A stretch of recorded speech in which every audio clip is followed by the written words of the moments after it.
Donc, le sujet de ma présentation, c'est l'intérêt de l'erbium YAG laser dans le traitement du syndrome génito-urinaire de la ménopause.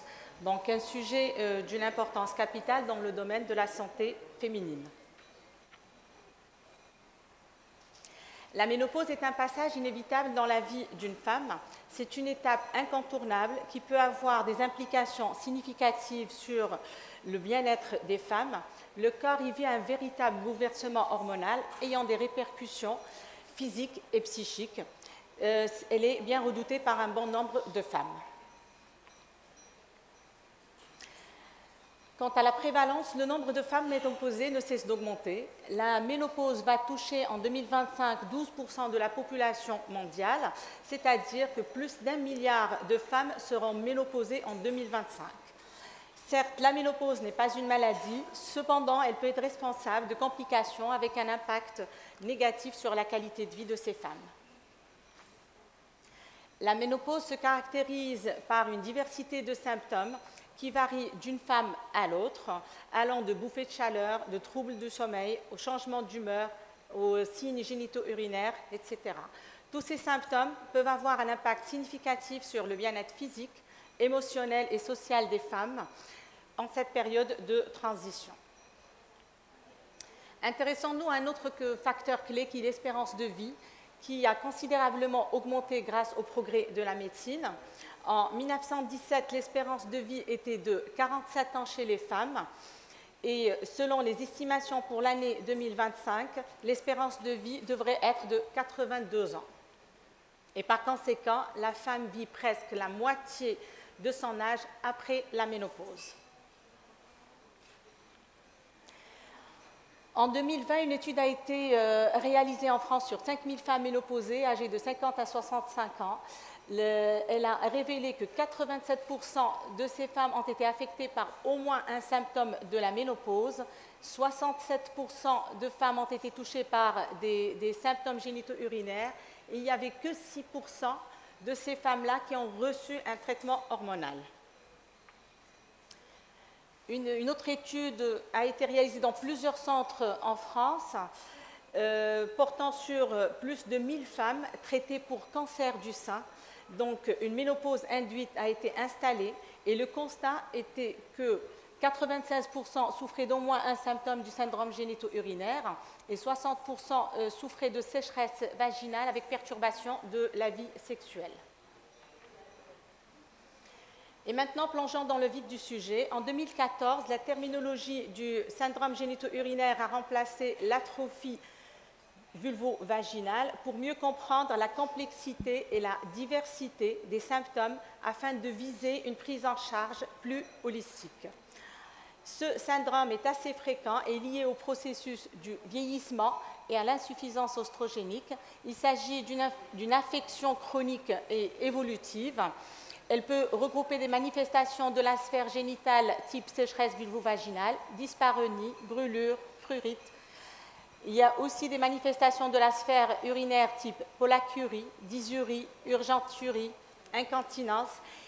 Mais il est important de noter que malgré la sévérité de ces symptômes, il n'y a que 25% de femmes qui consultent, soulignant ainsi la nécessité de sensibiliser et les professionnels et les femmes à ce sujet. Pendant la ménopause, l'anatomie connaît d'importants changements. La vulve, elle perd son collagène, son tissu adipeux, et par conséquent, elle s'aplatit, s'amincit. Les grandes lèvres, elles perdent aussi leur plénitude, et avec fusion des petites lèvres. Il se produit également un amincissement de la paroi vaginale avec perte des plis vaginaux, un appauvrissement vasculaire, une diminution de la concentration en glycogène, ce qui va être à l'origine de l'augmentation du pH et par conséquent une aggravation de la dysbiose vaginale. Tout ceci rend fragile l'épithélium vaginal qui devient sensible aux infections et aux agressions. Donc, le syndrome génito-urinaire de la ménopause représente une problématique majeure pour de nombreuses femmes affectant leur qualité de vie. Face à cette réalité, il est impératif de trouver des remèdes afin de soulager ces symptômes. Il existe diverses modalités thérapeutiques. Il est admis que le traitement hormonal représente le gold standard, mais cette option thérapeutique suscite des préoccupations chez les femmes depuis l'étude WHI en 2002, ce qui se reflète par le faible taux d'utilisation du traitement hormonal. D'ailleurs, dans l'étude citée auparavant, il n'y avait que 6% de femmes qui ont reçu le traitement hormonal. En dehors, bien sûr, des patientes chez qui le traitement hormonal est contre-indiqué en raison d'un antécédent de néoplasie hormonodépendante. Et puis, il y a les traitements non hormonaux qui offrent une alternative prometteuse. Parmi eux, la médecine régénérative qui inclut l'utilisation d'injections d'acide hyaluronique, le PRP, le PRF ou bien le lipofilling, ainsi que les technologies innovantes telles que les lasers, objet principal de notre présentation, la radiofréquence, il y a la photobiomodulation également. Toutes ces approches visent à stimuler la production du collagène et d'élastine, offrant des solutions efficaces et bien tolérées pour traiter l'atrophie et améliorer la qualité de vie de ces femmes. Alors, laser, acronyme de amplification de la lumière par émission stimulée de rayonnement. La lumière laser possède 3 propriétés uniques qui la distinguent de la lumière naturelle.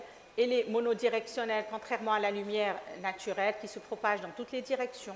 Elle est monochromatique, qui consiste en une couleur. Et enfin, elle est cohérente, c'est-à-dire que toutes les ondes se déplacent en phase dans le temps et dans l'espace.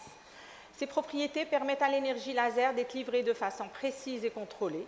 En restauration génitale, 2 lasers dominent le marché, le laser erbium YAG et le laser CO2. Et concernant les paramètres du faisceau laser médical, ils sont contrôlés par le praticien via une interface selon l'indication et l'effet recherché. Et là, on va aborder le laser erbium YAG et son apport dans le traitement du syndrome génito-urinaire. Qu'est-ce que c'est l'erbium? L'erbium, c'est erbium, yttrium, aluminium, granate. Il s'agit d'un laser à cristal solide avec une longueur d'onde de 2940 nanomètres qui appartient à la partie infrarouge du spectre électromagnétique. Cette longueur d'onde s'approche de la courbe d'absorption d'eau et correspond à la fréquence d'étirement vibratoire des molécules d'eau.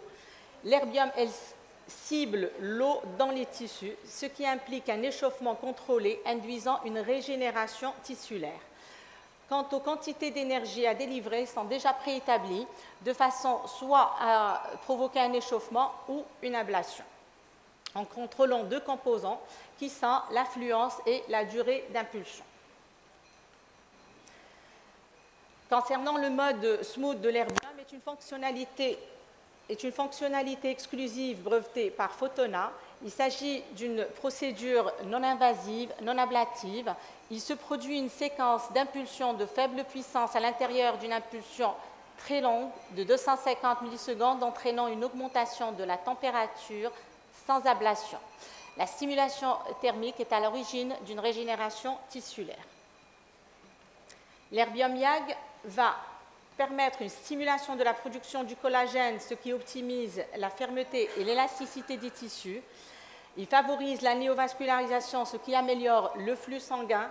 Il permet une régénération tissulaire en réactivant la lamina propria. Il permet une régénération de la muqueuse vaginale avec une néocollagénèse, avec rétablissement du glycogène dans l'épithélium vaginal, ainsi que le microbiote de la muqueuse. Et enfin, il améliore l'hydratation en augmentant la lubrification. Quant au protocole, un interrogatoire bien conduit s'impose afin de consulter les antécédents à la recherche d'une contre-indication ou de précautions à prendre. Il faut évaluer les différents symptômes et leur sévérité également. Il n'est pas recommandé de donner un traitement local ou une oestrogénothérapie 3 jours avant le traitement laser. Il faut s'assurer de l'absence d'infection en cours. Le traitement laser est assez simple, se fait en ambulatoire. La patiente est mise en position gynécologique. On peut appliquer une anesthésie locale au niveau de l'introïtus parce que cette zone elle a des terminaisons nerveuses, ce qui pourrait être à l'origine d'un inconfort lors du passage de la pièce à main. Et puis après, on procède au réglage du laser, on sélectionne l'herbium YAG, puis application gynécologique, et là, on va choisir le protocole selon le souhaité. Dans notre cas, ça va être Renovalase. Alors pour le Renovalase, il se fait en 2 étapes. Il y a l'étape 1, Renovalase Step 1. C'est le traitement du canal vaginal à l'aide de la pièce à main, la R11GS. L'irradiation est répartie en 360 degrés. Les paramètres sont déjà préétablis. L'énergie elle est fixée à 1,75 joules, la fréquence à 1,6, la taille du spot est de 7 mm et on stack 4 fois. Et la pièce à main est retirée centimètre par centimètre jusqu'à l'introitus. Et on applique 3 passages en moyenne. Pour l'étape 2, Renovalase Step 2, là c'est la pièce à main, la PS03X. C'est en application externe. Et les paramètres sont fixés. Pour l'énergie, elle est fixée à 10 joules, la fréquence à 1,6, la taille du spot de 7 mm et on stack 2 fois. Et pareil pour les passages sont au nombre de 3 en moyenne. Alors il existe des variantes concernant la deuxième étape qui peuvent soit être l'hyperstacking et là on diminue l'affluence, c'est-à-dire l'énergie, ou bien on peut passer en mode balayage et là on peut augmenter les joules. Cette diapositive elle illustre les 2 étapes du Renovalase. Donc la première photo correspond au traitement du canal vaginal à l'aide de la pièce à main, la R11GS, et la deuxième photo correspond au traitement de l'introitus à l'aide de la pièce à main, la PS03X. Le nombre de sessions est en moyenne de 3 à 1 mois d'intervalle. Et là, passons maintenant aux diapositives qui mettent en lumière les études réalisées sur le vaginal erbium laser.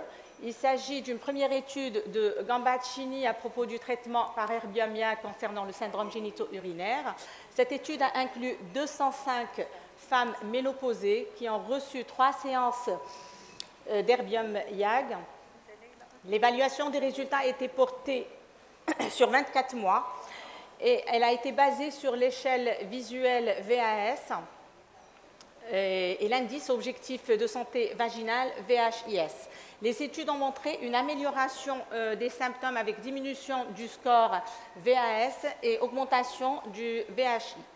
Cependant, et là, ça a été jusqu'à 12 mois, une amélioration. Cependant, ces valeurs, elles sont revenues au niveau initial après 24 mois. Alors là, il s'agit d'une étude prospective multicentrique dont le but était d'évaluer les effets de l'erbium laser sur la fonction sexuelle chez les femmes ménopausées. 1081 patientes ont été incluses dans l'étude et qui ont reçu 3 séances d'erbium. Les résultats ont été évalués en utilisant les scores FSFI.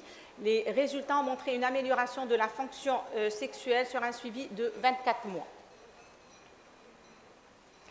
Et là, pour l'étude de Gaspard, il a voulu évaluer l'effet de l'erbium YAG sur la muqueuse vaginale en cas d'atrophie sévère.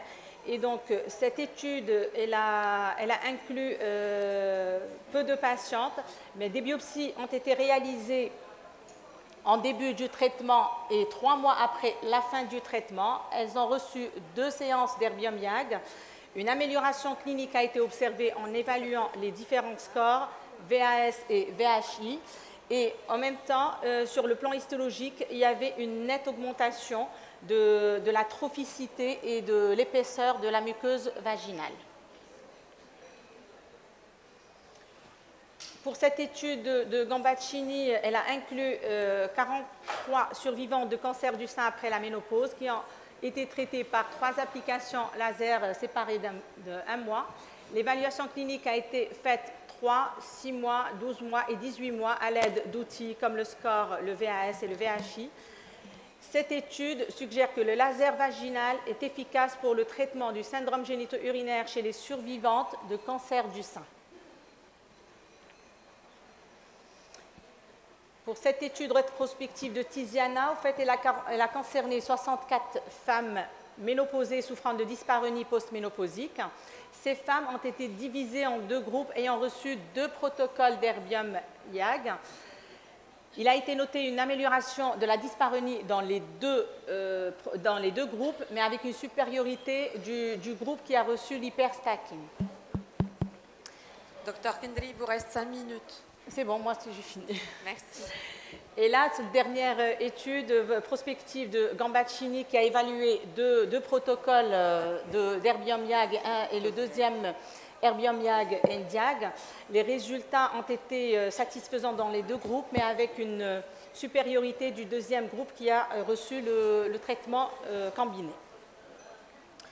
En conclusion, le traitement herbium-YAG laser vaginal en mode smooth semble efficace sur les symptômes du syndrome génito-urinaire avec absence de complications majeures.